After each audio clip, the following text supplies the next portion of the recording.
हरे कृष्णा, राधे राधे। आज इस वीडियो में हम वट सावित्री व्रत में कहीं सुने जाने वाली सावित्री और यमराज की कथा सुनेंगे। मान्यता है कि वट सावित्री व्रत करने और इसकी कथा सुनने से साधक के वैवाहिक जीवन या अगर जीवन साथी की आयु पर किसी प्रकार का कोई संकट आया हो तो टल जाता है, सुख सौभाग्य की प्राप्ति होती है, जीवन में शांति आती है। अब प्रेम और भाव से कथा सुनते हैं। बोले सावित्री मैया और सत्यवान की जय, यमराज की जय, सभी देवी देवताओं की जय। सावित्री व्रत कथा। भद्र देश के एक राजा थे जिनका नाम अश्वपति था। भद्र देश के राजा अश्वपति के कोई संतान नहीं थी। उन्होंने संतान की प्राप्ति के लिए मंत्रोच्चारण के साथ प्रतिदिन 1 लाख आहुतियां दी। 18 वर्षों तक वह ऐसा करते रहे। इसके बाद सावित्री देवी ने प्रकट होकर वर दिया कि राजन, तुझे एक तेजस्वी कन्या पैदा होगी। सावित्री देवी की कृपा से जन्म लेने के कारण से कन्या का नाम सावित्री रखा गया। राजा ने बड़े बड़े पंडितों को बुलाया और कन्या की कुंडली दिखाई। पंडित बोले, राजन, आपकी कन्या महान गुणों वाली, रूपवान, तेजस्वी और परम साध्वी होगी, पर 12 वर्ष की आयु में वो विधवा हो जाएगी। ये सुनकर राजा बड़ा दुखी हुआ। पंडितों से कहा, महाराज कुछ उपाय करो। पंडितों ने कहा, होली को कौन टाल सकता है, पर आप कन्या से पार्वती जी और बड़ सैयद की पूजा कराना। यह कहकर पंडित जी चले गए। समय अपनी गति के साथ उड़ा। कन्या बड़ी होकर बेहद रूपवान हुई। योग्य वर ना मिलने की वजह से सावित्री के पिता दुखी थे। उन्होंने कन्या को स्वयं वर तलाशने भेजा। सावित्री तपोवन में भटकने लगी। वहां सल्व देश के राजा द्युमत्सेन रहते थे। वे वन में थे क्योंकि शत्रुओं ने उनका राज्य छीन लिया था। उनके पुत्र सत्यवान को देखकर सावित्री ने उसे पति के रूप में वरण कर लिया। ऋषिराज नारद को जब ये बात पता चली तो वह राजा अश्वपति के पास पहुंचे और कहा कि राजन, यह क्या कर रहे हैं आप? सत्यवान गुणवान है, धर्मात्मा है और बलवान भी है, पर उसकी आयु बहुत छोटी है। वह अल्पायु है। 1 वर्ष के बाद ही उसकी मृत्यु हो जाएगी। ऋषिराज नारद की बात सुनकर राजा अश्वपति घोर चिंता में डूब गए। सावित्री ने उनसे कारण पूछा तो राजा ने कहा, पुत्री, तुमने जिस राजकुमार को अपने वर के रूप में चुना है वह अल्पायु है। तुम्हें किसी और को अपना जीवन साथी बनाना चाहिए। इस पर सावित्री ने कहा, पिताजी, आर्य कन्या अपने पिता का एक ही बार वरण करती है, राजा एक ही बार आज्ञा देता है, पंडित एक ही बार प्रतिज्ञा करते हैं और कन्यादान भी एक ही बार किया जाता है। सावित्री हट करने लगी और बोली, मैं सत्यवान से ही विवाह करूंगी। राजा अश्वपति ने सावित्री का विवाह सत्यवान से कर दिया। सावित्री अपने ससुराल पहुंची। सावित्री के सास ससुर अंधे थे। वह उनकी बहुत सेवा करती थी। सत्यवान जंगल से लकड़ी काट कर लाता और इस तरह गृहस्थी चल रही थी। समय बीतता चला गया। नारद मुनि ने सावित्री को पहले ही सत्यवान की मृत्यु के दिन के बारे में बता दिया था। वह दिन जैसे जैसे करीब आने लगा, सावित्री अधीर होने लगी। सावित्री ने 3 दिन पहले से ही उपवास शुरू कर दिया। नारद मुनि द्वारा कथित निश्चित तिथि पर सुबह उसने सबसे पहले पितरों का पूजन किया। हर दिन की तरह सत्यवान उस दिन भी लकड़ी काटने जंगल जाने लगा तो सावित्री अपने पति से बोली, आज मैं भी आपके साथ चलूंगी। सत्यवान बोला, अगर तुम मेरे साथ चलोगे तो माता पिता यहाँ अकेले रह जाएंगे, अगर वह कहेंगे तो मैं तुम्हें साथ ले चलूंगा।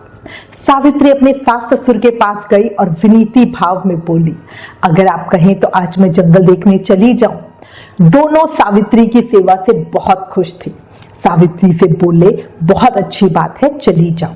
इस तरह सावित्री और सत्यवान जंगल में लकड़ी काटने चले गए। जंगल में पहुंचकर सत्यवान लकड़ी काटने के लिए एक पेड़ पर चढ़ गया। तभी उसके सर में जोर से दर्द होने लगा। दर्द से व्याकुल सत्यवान पेड़ से नीचे उतर आए। सावित्री अपने भविष्य समझ गई। सत्यवान पेड़ की छाया में सो गए। उस पेड़ में सर्प रहता था। उसने सत्यवान को डस लिया। अपने पति को गोदी में लेकर वह रोने लगी। तभी उसने देखा महादेव और पार्वती जी वहां से होकर जा रहे थे। उसने उनके पैर पकड़ लिए और बोली, मेरे पति को जिंदा कर दो।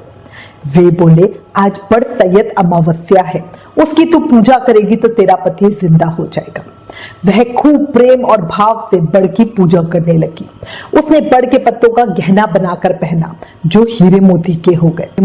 तभी वहां यमराज आते दिखे। यमराज अपने साथ सत्यवान को ले जाने लगे।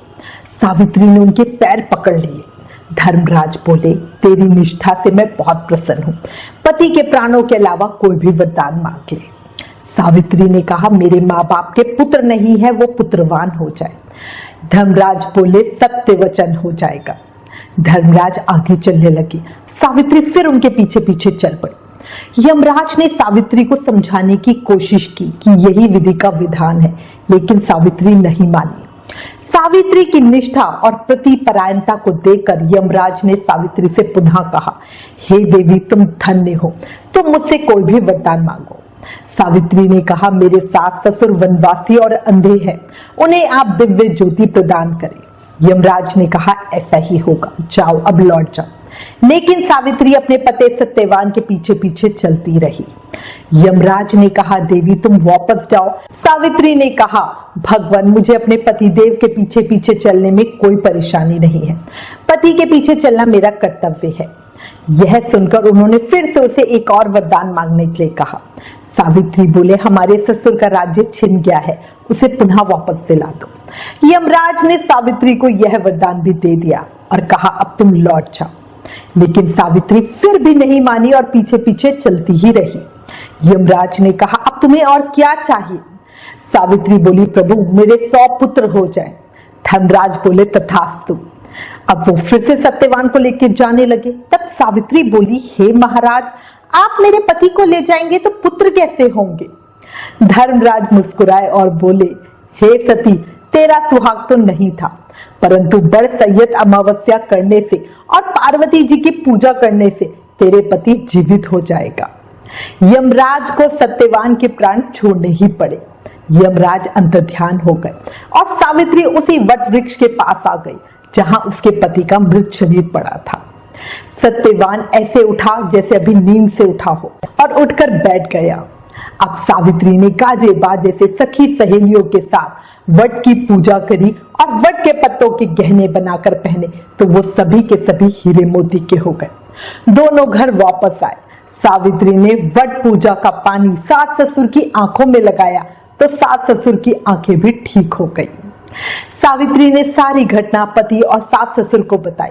सभी खुशी खुशी अपने राज्य की ओर वापस चल पड़े। शत्रुओं ने क्षमा मांगकर राज्य वापस कर दिया। सत्यवान का राज्य अभिषेक हुआ। उस दिन से ही सत्यवान ने सारे नगर में घोषणा करवा दी कि हर कोई ज्येष्ठ की अमावस्या पर बड़ की पूजा करे और बड़ के पत्तों के गहने बनाकर पहने, बायना निकाले। इसके बाद से ही वट वृक्ष की पूजा शुरू हो गई। इसके बाद सावित्री सत्यवान चिरकाल तक राज्य सुख भोगते रहे। हे यमराज सहित सभी देवी देवताओं, भगवान विष्णु, शिव और ब्रह्मा जी से प्रार्थना है कि इस कहानी को कहने, सुनने, हुकारा भरने वाले सभी स्त्रियों पर अपनी कृपा बनाए रखे। जैसे बड़ सैयद अमावस्या ने सावित्री को अमर सुहाग दिया, उसी प्रकार हम सबको देना।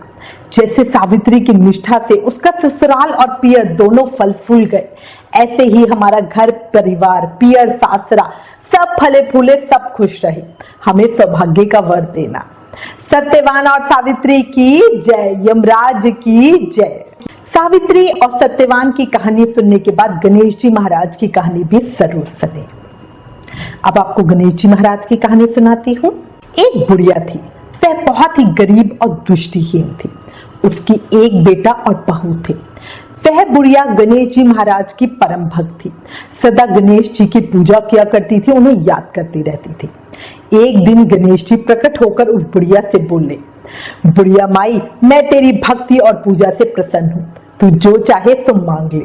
बुढ़िया बोली, मुझे तो मांगना नहीं आता, कैसे और क्या मांगू मुझे नहीं पता, मुझे तो सिर्फ आपकी भक्ति पता है। तब गणेश जी मुस्कुराते हुए, प्रसन्न होते हुए बोले, कल फिर से आऊंगा, अपने बेटे बहू से पूछकर रखना। अब बुढ़िया ने अपने बेटे से कहा, गणेश जी कहते हैं तू कुछ मांग ले, बता मैं क्या मांगू। बेटा बोला, माँ तू धन मांग ले। माँ को बात जची नहीं। फिर उसने बहू से पूछा तो बहू ने कहा अपने लिए पोता मांग लो। बुढ़िया माई फिर सोचने लगी। पति से पूछा तो उसने कहा मैं बीमार रहता हूं, मेरा स्वास्थ्य मांग ले।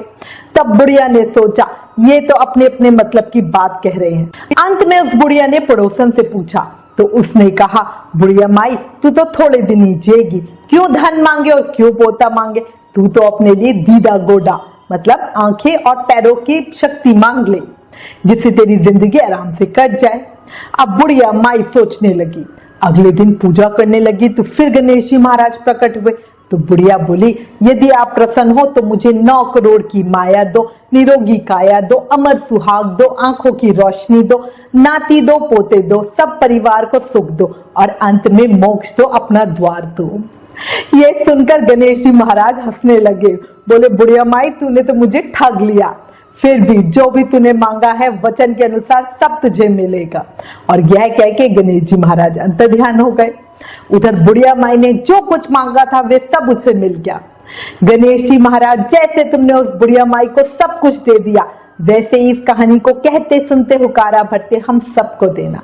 बोलो गणेश जी महाराज की जय, शिव पार्वती की जय, बड़ सैयद अमावस्या की जय, सत्यवान और सावित्री की जय, यमराज की जय।